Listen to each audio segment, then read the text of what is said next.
Well, if you're not even willing to invest in yourself, why should I? Yeah, no, it makes sense that I've heard this said, once before. If the lead operator is not investing any of their own personal money into the project or the opportunity, then I'm out, okay? If they're putting in 5%, I think that's cute, okay? If it's 10% or more,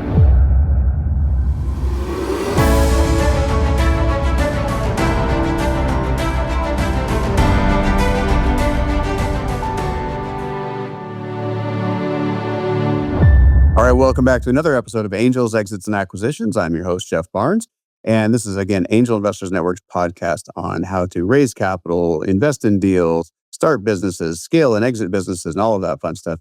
And today I'm talking with Jeremy Dyer, and Jeremy is a 2+ year or decade expert in technology sales who exited out of technology sales to take the entrepreneurial journey and has raised 8 figures in less than a year.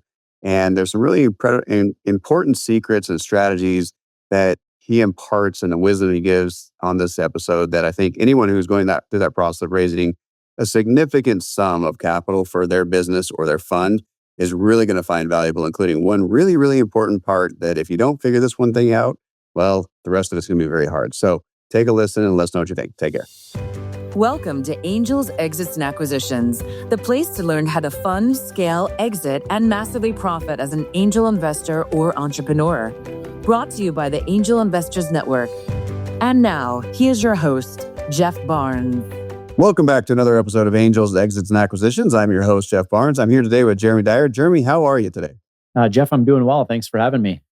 Absolutely. Happy to have you here. Really looking forward to this conversation.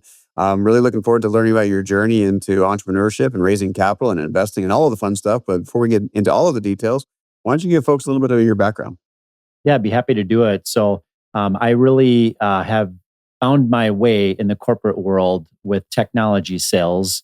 So I got started in the technology sales space right out of college. I was very blessed to be the rookie of the year number 1. By year number 2, and for the next, 2 decades, I was the number 1 guy in all of North America in the tech sales space. What that really allowed my family and I to do is really to be able to be in a position to diversify outside of Wall Street and into Main Street. Wall Street really didn't want my 401k money any longer after I hit the limit, right? So it was more about finding the next index fund to invest into or Amazon, Tesla, Facebook stock to hopefully ride to the moon. My wife and I, in 2012, quite frankly, got bored, and we decided to try our hand at active fixing and flipping because we watched an HGTV show and it seemed super sexy. So I had the dry powder on the sidelines. My wife just happened to have a knack for interior design, and my dad was a general contractor. So we had this team already assembled, ready to rock and roll. Nice. The challenge was in 2015, Jeff, after we had fixed and flipped several houses, I came to the determination that I can't be riding 2 horses at the same time. So at the time, I was still, cranking out commission checks and bonus checks in the technology sales space, while also trying to build up and scale up a single-family homeownership portfolio. In 2015, the straw that really broke the camel's back is, number 1, my wife and I doubled down on kids. We went from 2 kids to 4 kids. If you're reading between the lines, numbers 3 and 4 are twins. The second trigger was that when we were set to sell a property and make an $80,000 profit on it, the septic report came back as failed. Okay, Oh, no. So for the low price of $35,000 to replace the septic system and all the landscaping that went into that job, that really ate into our profits. And I told my wife, I said, I can't keep making minimum wage in the active real estate space. It's time to exit the strategy and instead go passive. I like it. Yeah. So a lot to unpack there. And, we'll get into where you are today. But, tech sales straight out of college, right? So I think a lot of people, when they go into the business world, sales is a dirty word, right? And you started out at a very, very young age and rode that, like you said, for 2 decades. So what made you decide to go into sales, let alone technology sales? Yeah, I blame it on my parents, to be honest with you. So both my mother and my father were in the sales world. One was more focused on the supplier sales side, and the other one was in the technology sales space. So, I'll never forget walking into my dad's office, looking at the whiteboard, and all the different, ways in which he was going to reverse engineer his quota, for the month and the quarter. That seemed really intriguing to me. And so at a very young age, I found a knack in sales. Truth be told, I started in sales when I was probably 5 years old, selling anything from, candy bars to Christmas wreaths, door to door. And just again, found a knack for it, really enjoy engaging with people and connecting with people on an emotional level. It's never been a challenge for me to go meet a complete stranger and, strike up a conversation with them. But certainly, Jeff, it's not just because I was maybe kind of born, into a sales environment. Truth be told, the reason why I became effective at it is because I was willing to put in the grind, right? One of the things that's unique about sales is if you're not willing to fall on your face or skin up your knees, it's probably not a good place for you, because the truth is that I really learned how to become a better salesperson simply based upon, failing forward, right? Making mistakes and finding out what ways are most effective when communicating with others.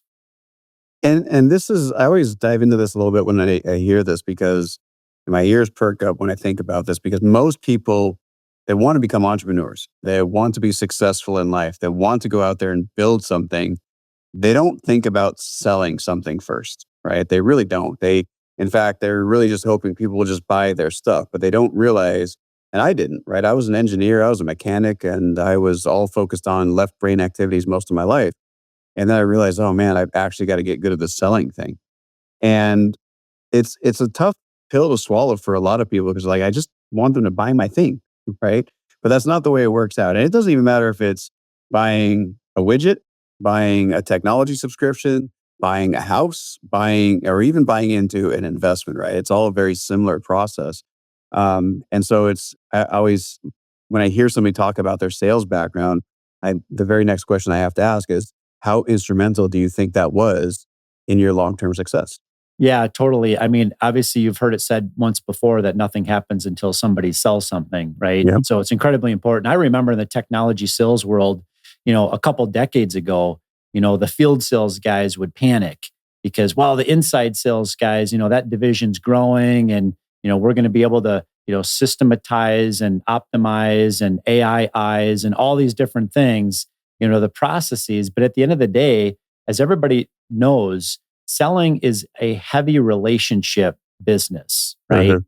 And people buy from people. People invest with people, right? Yep. And so unless you're willing to, understand that and be willing to enter into relationships with others where you're providing them value, okay, that may mean education, it may mean other ways in which you're able to serve them, but your ability to genuinely and authentically connect with other people is really what leads people to want to, buy from you or want to Mhm. invest with you. It's because you're willing to step outside of your comfort zone and serve people, not in a transactional way, Yep. okay, but in a way in which you're genuinely and authentically connecting with others. I think that's so important. And I saw a Gary Vaynerchuk video recently. He was giving a keynote speech to a group of home service professionals, right? HVAC, electricians, plumbers, these kind of guys are out there doing the trade, and they're business owners, of course. And he said something that in my heart of hearts, I believed and I felt for a long time, but I wasn't hearing or seeing anybody else that was successful doing this.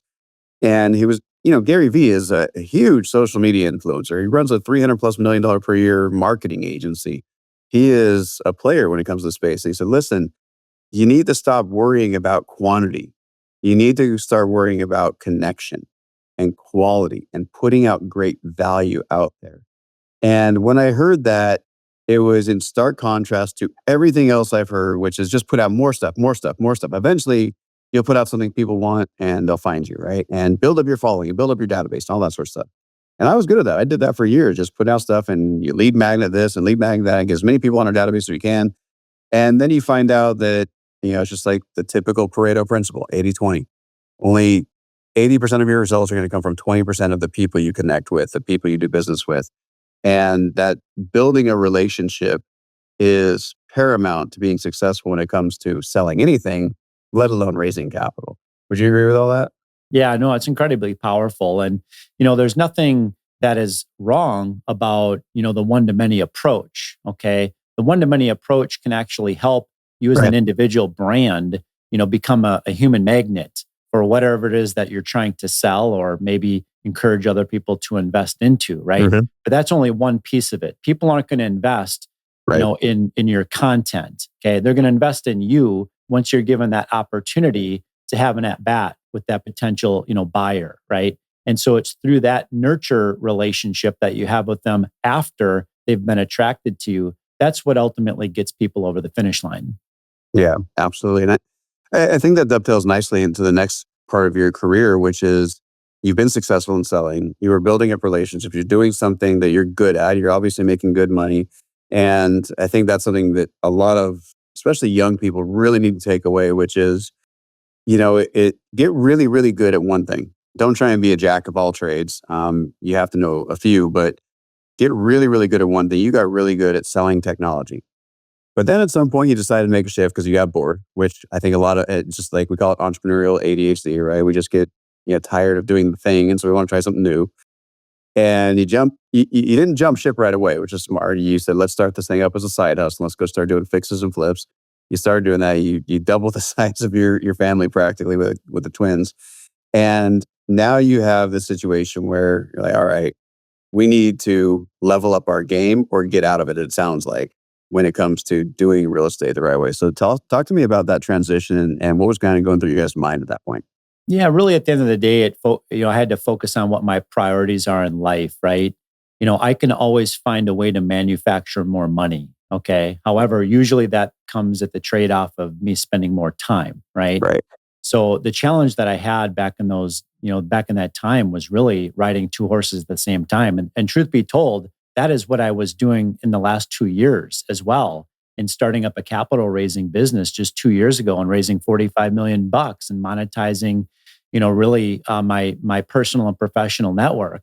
But I recently had to step off of the corporate W-2. Now I knew full well, okay, that was the ultimate plan. It just took me 2 years to get there. But during that time, it was a grind, right? It was really optimizing and maximizing, my Monday through Friday so that I had enough, bandwidth and energy to be able to give to my children and my wife and, the people that, I'm surrounded with. So I would say, as it relates to, my time spending in the capital raising space, I honestly had a competitive advantage, okay, in the business. What was that competitive advantage? Well, I spent over 2 decades in the sales world, learning Right. how to effectively communicate and work with others. But second to that, I spent the last 2 decades of my life building up my brand and my brand identity, right? I know. Which our brand identity is largely based upon how much somebody knows, likes, and trusts you. Okay. And that brand identity is something that we build up one drop at a time. We can also Yep. lose it in a bucket full, right? And so that's why capital raising for me likely became easier than maybe others because I already had a massive list of hundreds, if not thousands of people that I've built relationships with, I've served, I've supported, I've mentored, right? They've seen me in a personal and professional capacity. So when it came time to investing in the thing, right? Because Jeremy's name was attached to it, they genuinely wanted to be a part of it too. Before continuing, please subscribe and share this video to help us reach more people and stay notified of our latest releases. Now, let's continue watching and learning. Yeah, absolutely. And such an important point to make. And we'll come back to that a little bit because I have a question for you about that. But let me ask you this. Was it easier or harder than you thought it was going to be to eventually quit your W-2? It was hard for me to do it. And I knew the day was coming, okay, for a while. The difficult thing about exiting the W-2 for me was not the paycheck, okay?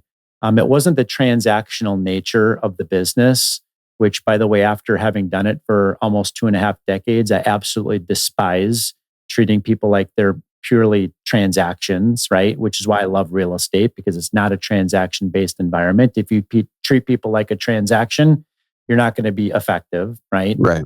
The hardest thing, honestly, for me was leaving the people, right? Yeah. the partners, the clients, the in-house associates, right? It was leaving those people that have depended upon me, to help achieve their own personal goals and quotas. Now me not being a part of, kind of that team was probably the most difficult thing for me. Yeah, and we all face these throughout different points in our lives where we are, we're required to change. We're required to grow. We're required to step outside of our comfort zone and do things differently. And I think that's being pushed even harder these days than it was even 10, 20 years ago because of the nature of the internet and now AI and everything that's going on. It's like you cannot sit still and just rest on your laurels and have one career for your entire lifetime. It does also breed a little bit of this, I would say, insecurity and anxiety in people, not necessarily knowing what's next, but you guys had a plan. How hard did you have to work to achieve that plan? Really hard, Jeff. In my technology sales space, the clients that I was serving were predominantly franchise owners. Okay. Mhm. And I saw a lot of people exiting the W 2 by ripping the band aid off and getting into franchise ownership, thinking that they were going to be able to replace their active income with semi passive income or passive income through franchise ownership.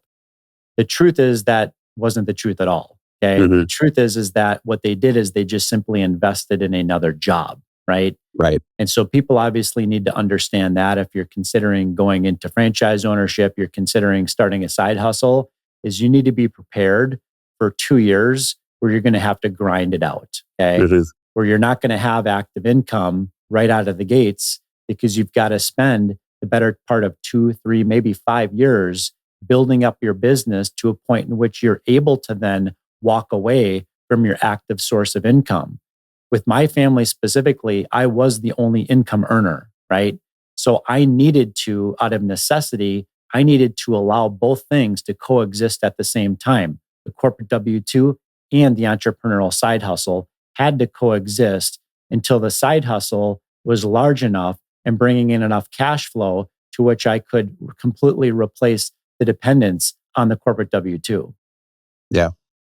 I remember going through the same process. I was at I worked in the Navy and then I was at a corporate job for a dozen years and I'd worked my way up really well. It was a nice, 6-figure paycheck and all the trappings and working remotely and everything was great, but it still was one of those things. I need more. I want more out of life. Same idea. And in this case, I had built up my wife's business and said, okay, now we're finally at the point where I can quit.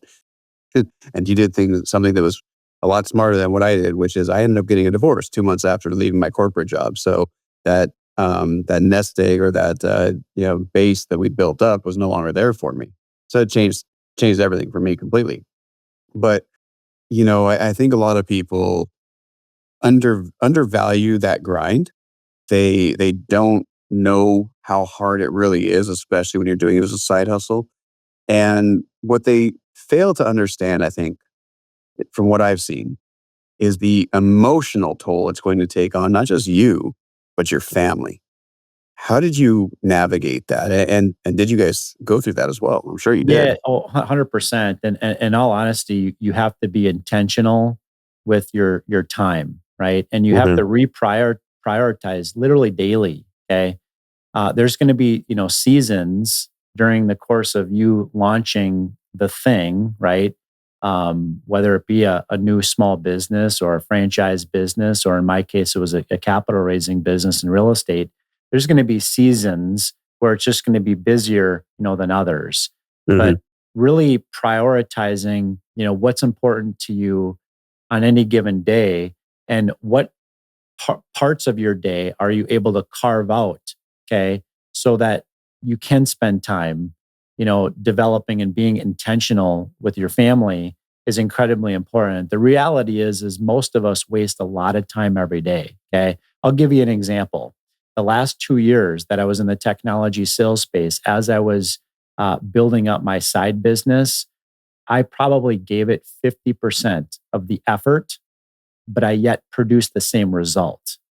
So, what that tells me is that I was forcing myself to be more efficient with my schedule, to focus every day on the highest and best activities and cut out the things that aren't producing revenue for the company that I was working for.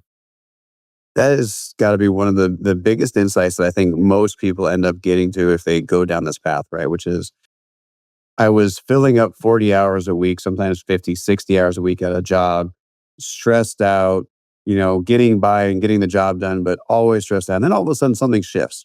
Something happens in their life where they say, you know what?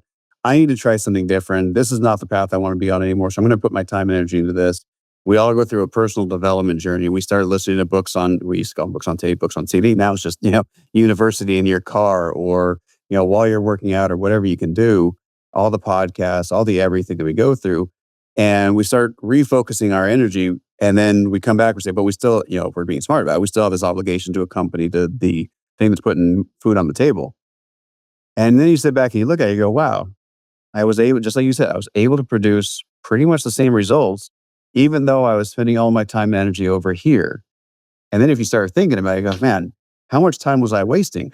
And why didn't I try this sooner in life? Why didn't I start this journey a long time ago? We always have some semblance of a thought like that. But it is interesting when we finally double down on something we really want and we get intentional. I love that word about it. We can actually start to achieve those results. So let's fast forward to where you are now, and you're raising capital for real estate. What does your business look like today? And you talked about raising about $45 million in about a year. How did you go from tech sales to I'm raising a lot of money? Yeah, that's right. Obviously, in its most simplest form, I monetized my network, right? I got other people involved in the same investments that I was personally deploying my own capital into, right?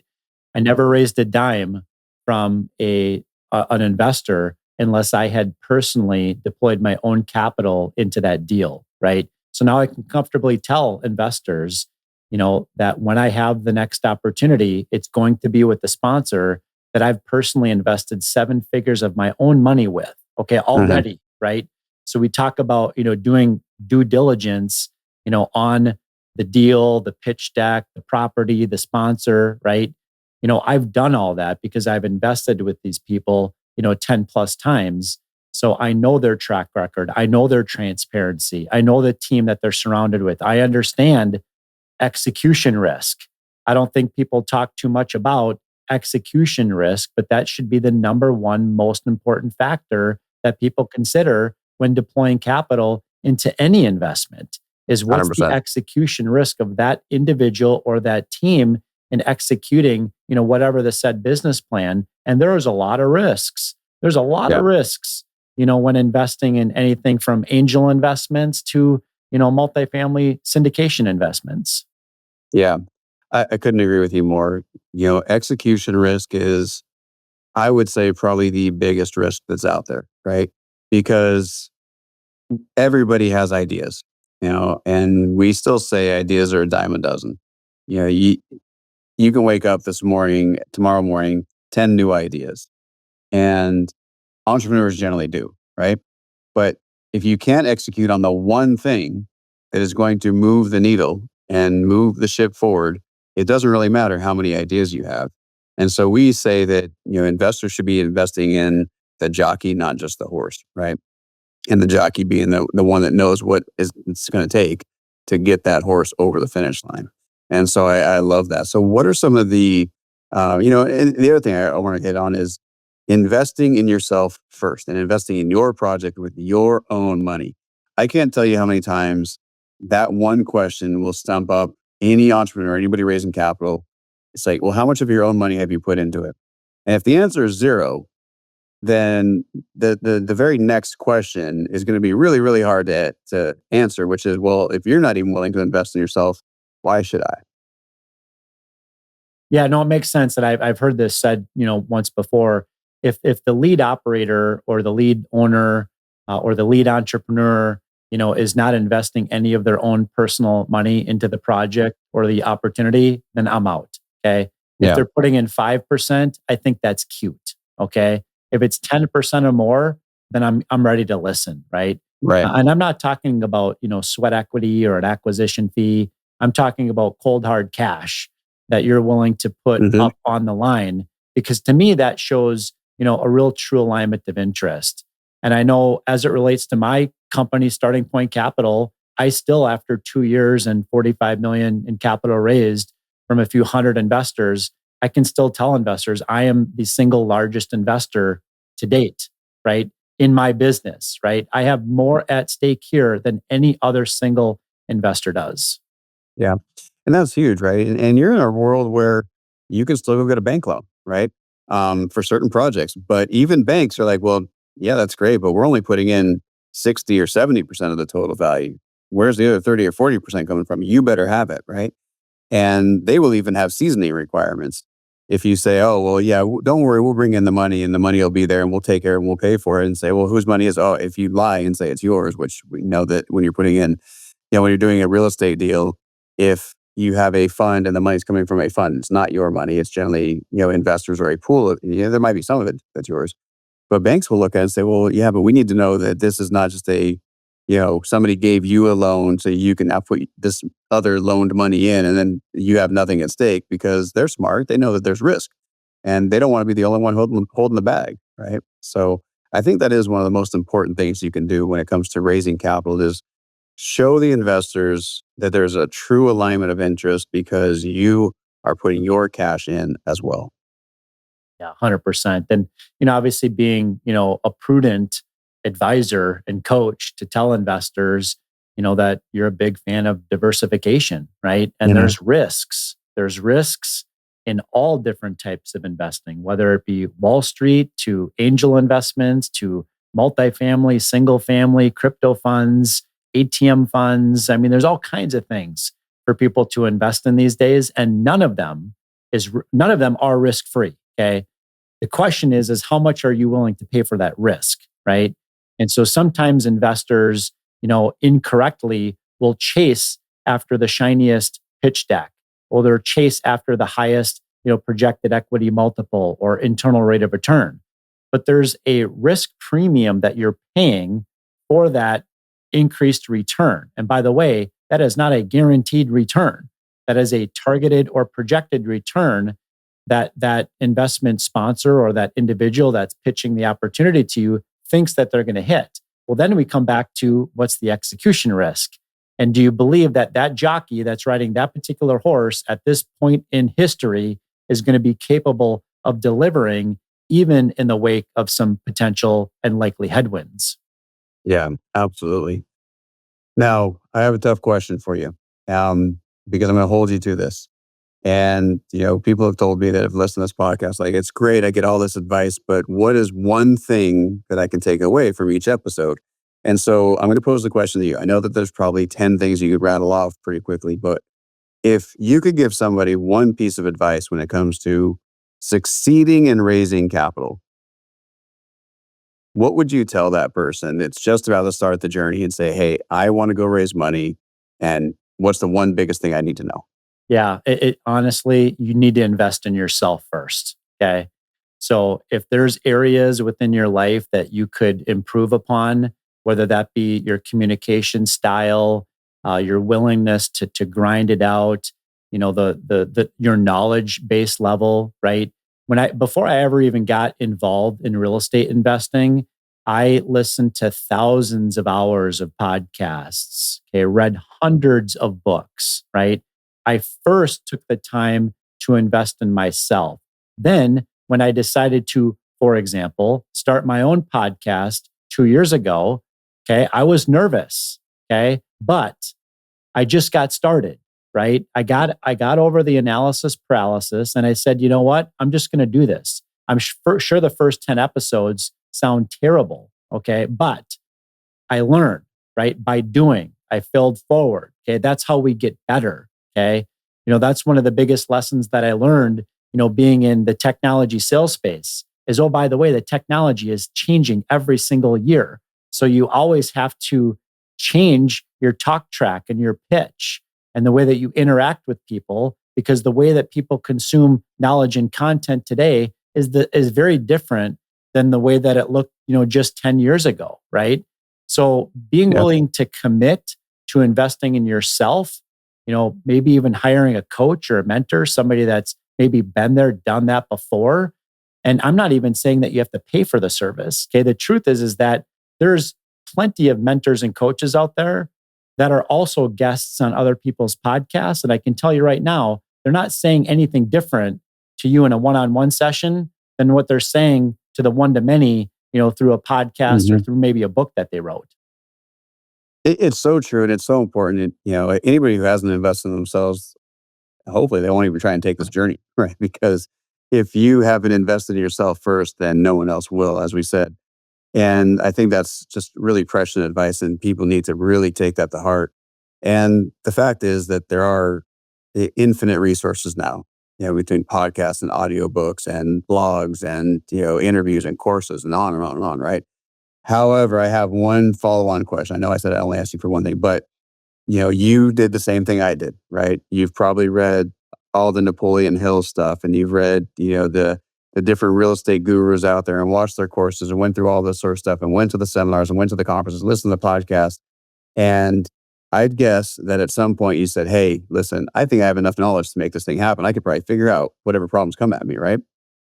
Have you ever experienced a situation, and I've yet to ask anybody this question yet that I haven't been able to know the answer. Have you yet to experience a situation where you're like, oh no, I already knew because I read this book and I know I could figure it out and I'd be able to handle this no problem?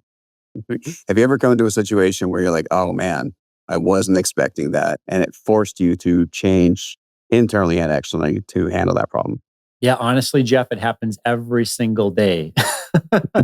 Right. So there wasn't an epiphany event. I would say, one thing that your listening audience maybe doesn't know about me is I have fairly severe ADHD. When I read a book, the words jump out on the page. I have to listen to books in order to consume books, right? Well, one of the biggest blessings that ADHD has been for me and has largely been my superpower is I'm willing to take action even though I know I'm going to make mistakes, right? And it's by making those mistakes and failing forward, that's how I truly learn. And so the truth is Jeff, is every single day, I'm constantly trying new things. I kind of consider myself to be an R&D, sales guy. I'm just willing to try new things to see what works, because what works for me might not work for somebody else. And what works for them may not work for me, right? And so it's really just being willing to have an open mind, being willing to put in the reps, understanding that not every action or activity that you embark upon is going to lead to the results that you're looking for, but being able to adapt and pivot and adjust and change, all those things are incredibly important, for me personally, on my own success journey. Absolutely. And buckle in for the emotional roller coaster, right? That's right. Awesome. Well, Jeremy, this has been great. I really appreciate you being here today. Why don't you tell folks how they can find you online or learn a little bit more about you? Yeah, I'd be happy to. I'm relatively active out on LinkedIn. You can find me there under Jeremy Dyer. You can also head over to my website, startingpointcapital.com. In addition, I just recently published a book called The Fundamental Investor. You're welcome to go check that out on Amazon, or you can head over to fundamentalinvestor.com. Beautiful. We'll make sure we include all of those in the show notes. So if you're listening to this or watching this, make sure you check out the show description so you can get all the show notes and all those links for Jeremy. Jeremy, thanks so much for being here today. I really appreciate having you on the podcast. Yeah, thanks for having me, Jeff. All right, take care, everyone.